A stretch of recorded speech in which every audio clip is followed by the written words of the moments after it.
Boa noite, gente. Boa noite. Eu só ouvi os desencarnados, né? Agora os encarnados, por favor. Boa noite, gente. Boa noite. Agora sim. É um prazer estar essa noite aqui pela primeira vez na casa. E nós vamos falar sobre adoção. E é incrível como esse primeiro momento já remeteu muito ao tema. Porque eu fui acolhido na casa com muito amor e muito carinho. Aqui quando eu cheguei, estava a senhora lá na frente e eles estavam em estudo. Como foi bom receber um sorriso e um abraço de acolhimento, e é uma forma de adoção.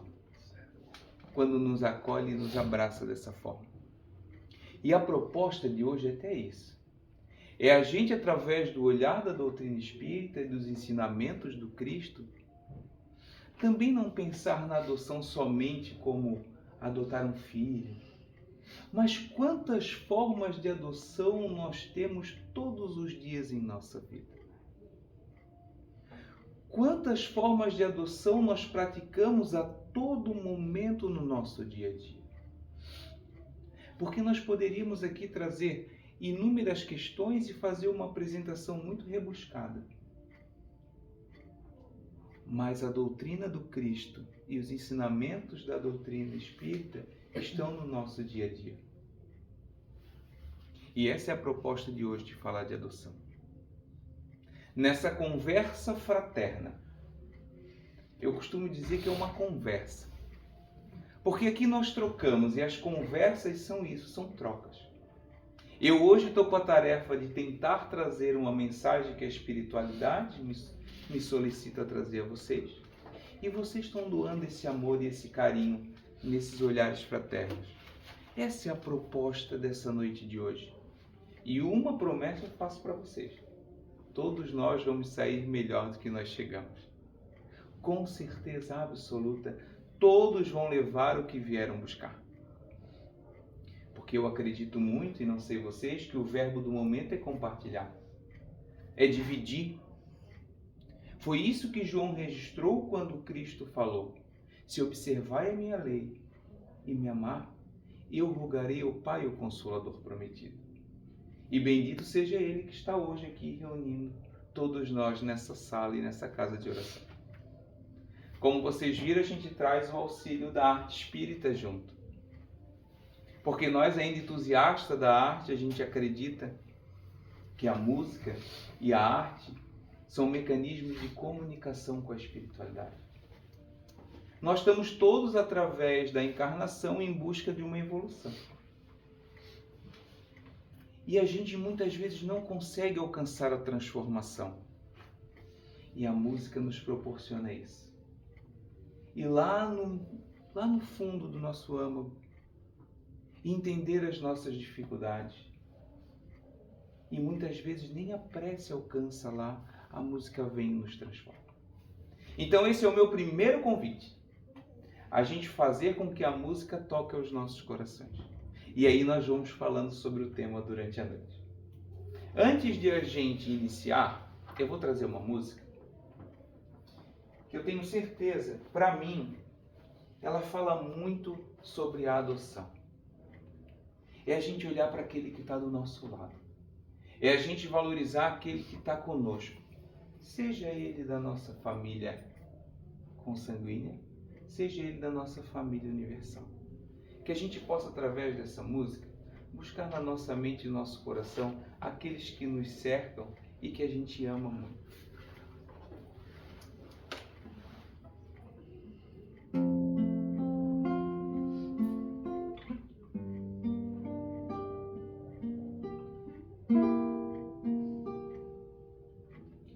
Seja como uma raiz, firme o ideal, siga o seu destino. Ame a quem puder amar, dê a mão a quem chamar. Tire a pedra de você e veja o sol nascer.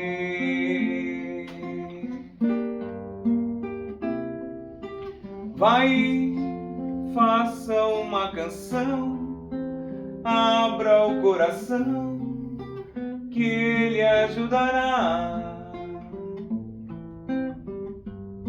Veja como é linda a flor, sinto o cheiro do amor. Seja irmão do seu irmão, e o Cristo é o nosso pão.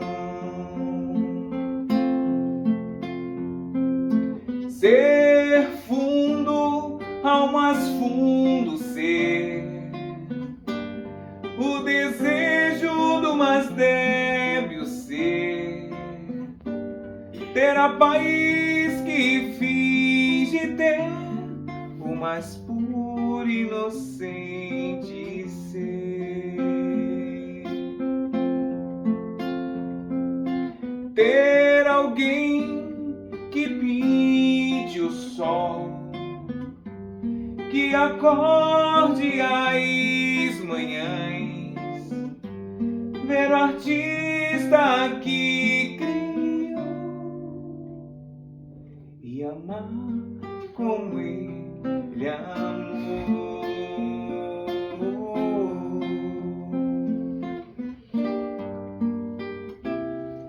Amor.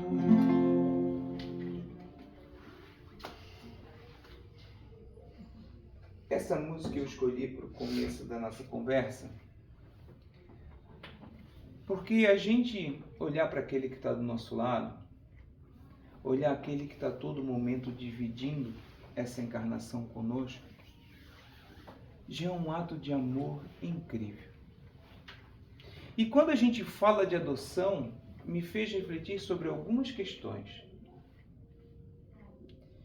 Quais são os nossos laços de família? Será que os nossos laços de família são só o consanguíneo? Será que a nossa família é só aquela que é gerada pela nossa genética, biologicamente? Ou nós temos um outro laço familiar?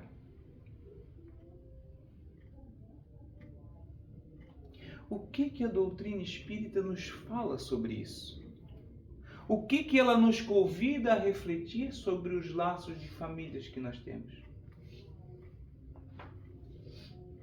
O consanguíneo e o espiritual. Todos os dois é laço familiar? E aí nós vamos conversar um pouquinho sobre isso. E em meio a esse tema, me veio muito forte à mente, pesquisando, o capítulo 10 do Evangelho. Honrai vosso pai e vossa mãe. E lá no item, quem é minha mãe e quem são meus irmãos, me chamou muito a atenção. E eu vou convidar vocês para que a gente leia um pedacinho. Que ele diz assim: E tendo vindo para casa, reuniu-se aí tão grande multidão de gente, que eles nem sequer podiam fazer sua refeição. Sabendo disso, vieram seus parentes para se apoderarem dele, pois diziam que ele perdera o espírito. Entretanto, tendo vindo sua mãe e seus irmãos, e conservando-se do lado de fora, mandaram chamá-lo. Ora, o povo se assentara em torno dele e lhe disseram: Tua mãe e teus irmãos estão lá fora e te chamam. E ele lhes respondeu: Quem é minha mãe e quem são meus irmãos? E perpassando o olhar pelos que estavam assentados ao seu redor, disse: Eis aqui minha mãe e meus irmãos. Pois todo aquele que faz a vontade de Deus, esse é meu irmão, minha irmã e minha mãe. Lendo essa passagem do Evangelho, naquela época, as pessoas já não conseguiam compreender o que Cristo queria dizer. E confesso, e eu não sei se faz sentido para vocês, até hoje nós não conseguimos saber certamente o ensinamento que ele nos trouxe. Mas cabe a tarefa a cada um interpretar a sua maneira e tentar internalizar no seu coração o que essa mensagem quis dizer para a gente. Quando ele diz, eis aqui minha mãe e meus irmãos, pois todo aquele que faz a vontade de Deus, esse é meu irmão, minha irmã e minha mãe, aqui ele nos dá a certeza que nós temos 2 modelos de família. A nossa família biológica e a nossa família universal. Aquelas pessoas que nos cercam a todo momento. Aquelas pessoas que nós temos mais afinidades. E aqui eu trago um primeiro modo de adoção. Quem nunca olhou para o seu irmão biológico e nunca sentiu aquele amor? Quantos irmãos em nossa casa a gente tem desavenças? E quantas pessoas fora do nosso convívio familiar e biológico a gente gostaria que fossem nossos irmãos? Quantos entraves nós temos com familiares consanguíneos? Mas temos muita amizade e amor por aqueles que nos rodeiam aonde nós vamos. Eu não vou tão longe. Eu tenho aqui um exemplo. O meu irmão Marcos. Todo mundo conhece o Marquinhos. É um cara que a gente vem caminhando anos juntos. E a gente tem uma afinidade. Isso faz parte da família espiritual. Mas também tem os entraves, que nos convida a refletir sobre a nossa mudança de conduta. Fernando, mas nós viemos falar de adoção e nós estamos falando de mudança de conduta, de família. É porque quando a gente assimila a adoção, que é adotar um filho num seio familiar, claro, é uma atitude de amor e caridade incrível. Não só da família que adota uma criança, mas da criança que aceita a família. E ali está também a prova da nossa família universal. E lá na frente no Evangelho vai nos explicar o porquê que a gente tem que também dar muita importância para a família espiritual. Porque a família corporal, a consanguínea, ela vem com um propósito de nos ajudar na nossa caminhada. Nos ajudar nessa caminhada árdua, estreita, mas necessária para que a gente nos torne espíritos melhores. Porque essa é a nossa função aqui. Nós não viemos para ser médico, nós não viemos para ser empresário, professor, nós viemos para evoluir. E em nosso seio familiar é onde está a oportunidade maior. Porque aqui eu vou dar uma notícia para vocês. Talvez muitos não saibam e vão se espantar. Doutor Eduardo autoriza dar essa notícia, doutor? Com certeza. Autorizou dar essa notícia. Dentro das nossas famílias estão os nossos maiores inimigos. E é através deles que nós temos que fazer diferente. Não precisa levantar a mão. Mas quem é que tem alguma coisinha para resolver em família hoje aqui? A mão não levantou, mas os sorrisos entregaram. Todos nós temos algo a resolver em família. E quando a gente entende que se trata sobre nós e não sobre eles, aqui nós temos mais uma forma de adoção. Adotar todos aqueles, mesmo da nossa família consanguínea, como mecanismo de evolução da nossa jornada. Como mecanismo de melhora da nossa jornada. E quando a gente olhar para aquilo que nos incomoda naquele ser, a gente olha para nós e trabalha aquilo na gente. Porque com certeza os nossos dias vão ser melhores.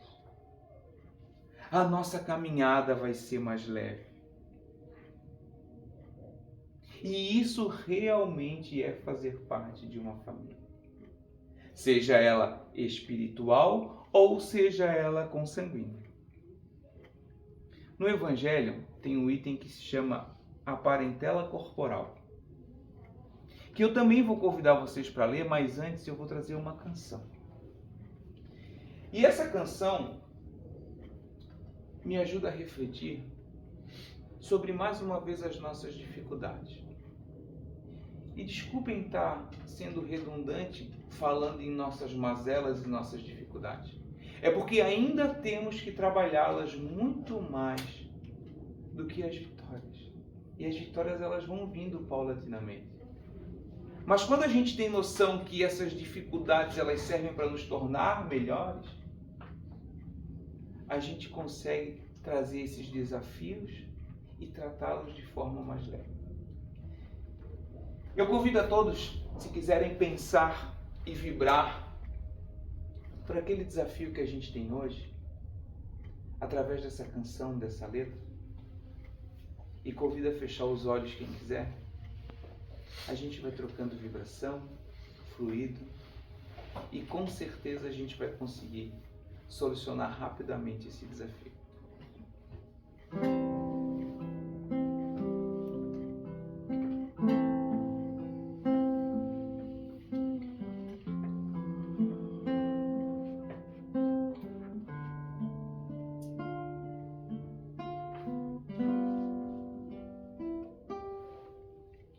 Calma, acalma essa alma, seque esse pranto, respira enquanto a dor persiste.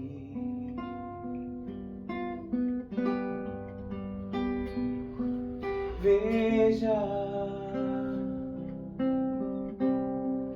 existe beleza,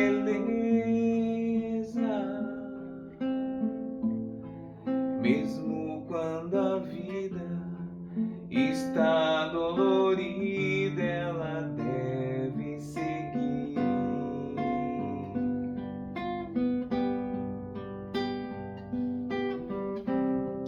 Mesmo quando tudo parece ir mal, as coisas confusas como um temporal, não perca a esperança que vai melhorar, pois um novo dia o sol volta a brilhar. Não deixe que nada leve a desistir, mantenha tua fé e volte a sorrir. Existe uma força dentro do teu ser que faz todo medo desaparecer. Por isso, calma, acalma essa alma, seque esse pranto, respira enquanto a dor persistir. Veja, existe beleza, mesmo quando a vida está dolorida, ela deve seguir.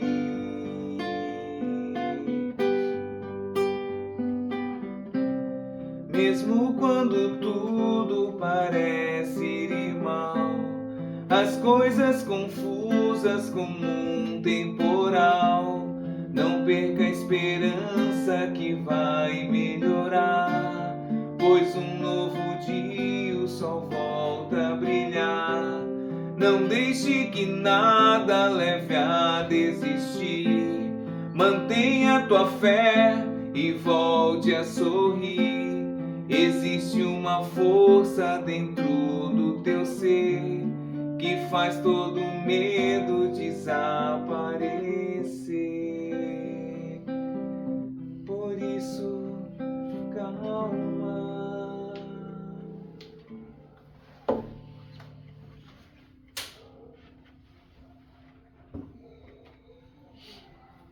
Quantas vezes a gente tem que ter calma, né? Para que a gente possa passar pelas tribulações da vida, pelos chamados que a nossa encarnação nos traz. Quantos pontos nós temos para refletir? Mas o Evangelho, ele nos traz assim, a parentela corporal.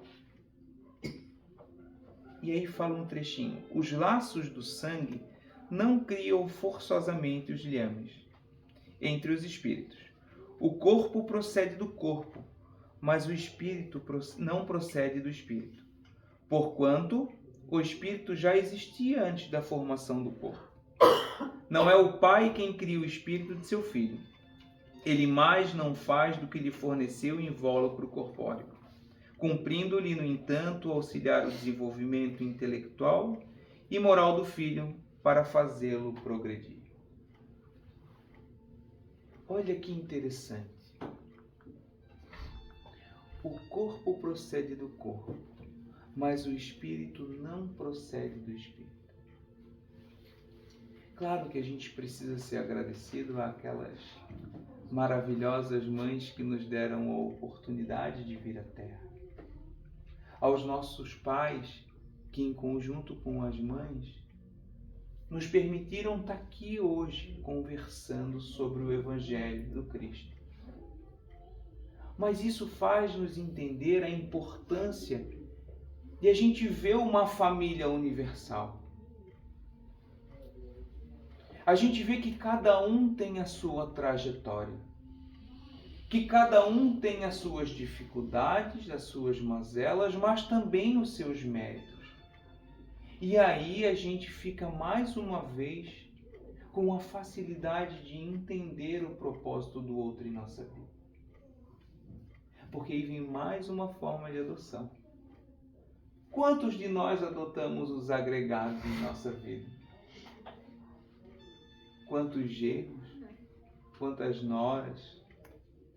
Quantos sobrinhos? Quantas sogras? Não, sogra não, né, gente? Sogra a gente não adota, né? Não, adota sim. Quantas adoções nós fizemos no caminho da nossa encarnação? E quando a gente entende que cada um tem a sua trajetória espiritual, fica mais fácil lidar com aquele filho difícil, né? Fica mais fácil lidar com a dificuldade de relacionamento entre um pai e um filho, entre a mãe e uma filha, entre um vô e um neto. Quando a gente entende que o corpo procede do corpo pela oportunidade de estarmos aqui, mas o espírito não procede do espírito, a gente começa a entender tudo o que acontece ao nosso redor. Aquele amigo difícil do trabalho, que a gente tem que lidar todos os dias. Quem nunca parou na frente da porta do trabalho e fez uma prece, dizendo, meu Deus, vou ter que conviver com aquele ser de novo. Mas olha a importância de a gente adotar aquela situação para a nossa vida. E claro, a gente falar sobre a adoção de um filho para uma família é uma atitude extraordinária de amor. Apesar das dificuldades, e a gente não vai entrar no mérito burocrático hoje aqui, a dificuldade de tu trazer uma criança para o teu lar, é sim um mecanismo de evolução para a gente e para o outro. É sim um ato de amor e bondade a gente trazer alguém para dentro do nosso lar para que a gente possa lhe dar amor como família. E como essa atitude se torna mais fácil quando a gente tem um entendimento que a doutrina vem nos trazer. Que a doutrina vem nos esclarecer. Mas o mais importante de hoje é a gente entender a importância das experiências. A importância dos acontecimentos que a vida nos traz para que a gente possa dar um passo adiante. Seja a adoção de uma criança, seja a adoção de um outro ser, seja adotar esses problemas que vêm até nós para que a gente possa fazer diferente. É a reflexão de a gente não se atentar à dor, mas sim o que ela nos proporcionou. Porque o caminho vai ser fácil? Não. Muitas vezes vai ser dolorido? Vai. Mas o que importa é o processo. O processo nos molda para que a gente possa ter atitudes mais assertivas. O processo nos molda para que a gente possa fazer diferente em uma outra oportunidade. Então o convite aqui hoje é a gente pensar sobre esses processos. Seja ele adotivo de uma criança, seja ele adotivo de um desafio, ou de alguém que a gente nos simpatize. E por fim, eu estava olhando ali tem pilha nova, né, seu Eduardo, naquele relógio ali? Ele está correndo rápido. Bem nova. Meu Deus. Mas eu conversei com o seu Eduardo e ele disse que nós temos até meia-noite. Se todo mundo concordar, nós ficamos aqui. Meia-noite 5. Aí, ó. Tem uma pergunta do Livro dos Espíritos, no capítulo 4, a pluralidade das existências, que é bem relevante a gente falar, que é a pergunta 203. Ela diz assim, ó: transmite os pais aos filhos uma parcela de suas almas ou se limitam a lhes dar a vida animal que, mais tarde, outra alma vem adicionar a vida moral? E os espíritos respondem a Kardec: dão-lhes apenas a vida animal, pois que a alma é indivisível. Um pai obtuso pode ter filhos inteligentes e vice-versa. Claro, tem muitas coisas que a gente poderia falar aqui, mas, mais uma vez, o nosso olhar vai ser para o seio familiar. Vamos olhar diferente para todos aqueles que estão ao nosso lado. Vamos olhar a partir de hoje um pouquinho diferente para todos aqueles que cercam o nosso dia a dia. Aqui deve ter famílias, né? É mãe e filha? Já estão de mão dada, olha só que coisa boa. Vamos olhar diferente para aqueles que nos cercam. Porque essa é a proposta. Eu tenho certeza absoluta que todos aqui têm algo a ajustar. Mas os efeitos já vão dando resultado. Eu vi uma piscadinha pro filho. Os efeitos já vão dando resultado. É esse olhar que a gente precisa ter para quem está do nosso lado.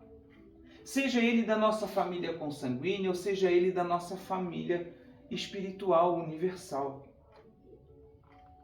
É entender que nem sempre ou nunca a pessoa vai fazer o que a gente deseja.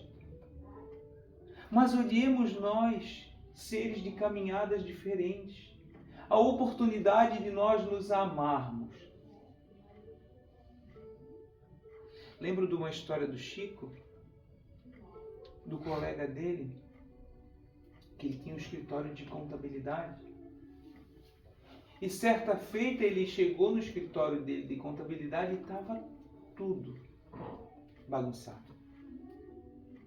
Estava tudo de perna para o ar. Ele viu, ficou chateado, fechou o escritório e foi para o trabalho com o Chico no centro. Chegou lá, fez o trabalho, meio cabisbaixo, meio chateado. Chico observando ele, acabou o trabalho. E Chico chegou perto dele e disse: meu amigo, o que te deixa tão aflito? E aí ele contou para o Chico. Cheguei no meu escritório e estava tudo bagunçado. Acabaram com todo o meu trabalho e ainda levaram coisas muito importantes. Chico o abraçou durante minutos, sem falar nada. Depois de dar o abraço, ele disse para mim: meu amigo, como é bom devolver. Entenda que cada desafio e cada ser que cruza a nossa vida está nos dando a oportunidade de devolver algo a eles. Devolver através do amor. Devolver através da caridade. Devolver através da piedade. Quando a gente olha para o outro e a dificuldade do outro ter que trabalhar na gente, aí nós começamos a entender a reforma íntima. Aí nós começamos a entender a justiça divina. Porque a justiça divina é aquela justiça absoluta. É aquela que pode absorver o mal por completo. Não me tornando muito extenso, também lembro de uma outra história. Que Haroldo, todo mundo conhece Haroldo? Quem conhece Haroldo, levanta a mão. Era só para saber se vocês não estão dormindo. Todo mundo conhece Haroldo, muito bom. Haroldo conta, ele é juiz. Ele conta que lá, num julgamento, ele condenou um assassino à prisão. E depois dessa sentença, a mãe do ser que foi assassinado sentou na mesa dele e disse: muito obrigado por fazer justiça. Aí ele disse: eu agradeço, mas eu quero fazer uma correção. Aqui eu não fiz justiça. Eu só isolei um criminoso da sociedade, porque eu não consigo devolver seu filho. Então aqui eu não consegui fazer justiça. E olha só que maravilhoso. A justiça divina, ela nos dá a oportunidade a todo momento de reparar o mal. Nós não precisamos saber por que nascemos juntos ou nos encontramos agora. Mas nós precisamos ter a confiança e a fé que Deus nos proporciona a oportunidade de sermos melhor através daquele ser que está conosco.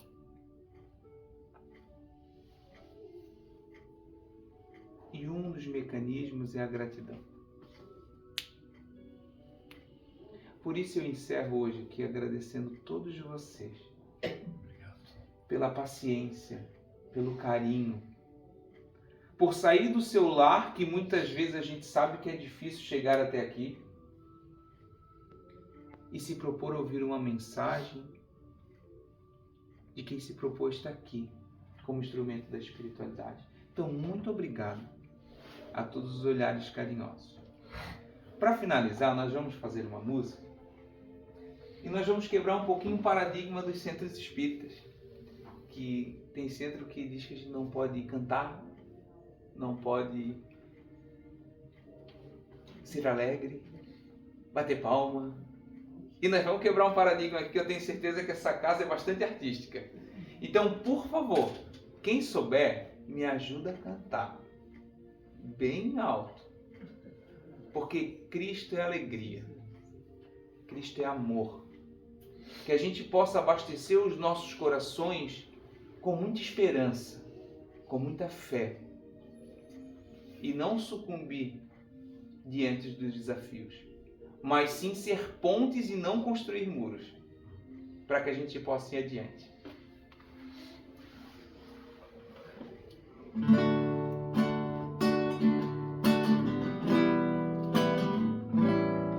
Quem espera que a vida seja feita de ilusão, pode até ficar maluco ou morrer na solidão. É preciso ter cuidado pra mais tarde não sofrer. E aí? É preciso saber viver. Toda pedra do caminho você pode retirar, e a flor que tem espinhos você pode se arranhar.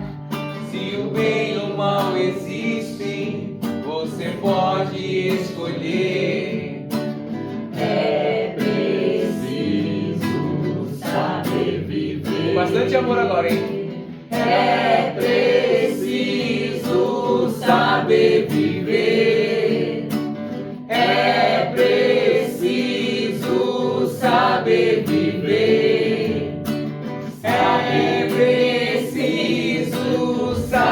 saber viver, saber viver, saber viver. Toda pedra no caminho você pode retirar, e a flor que tem espinhos você pode se arranhar. Se o bem ou o mal existem, você pode escolher. É preciso saber viver. É preciso saber viver.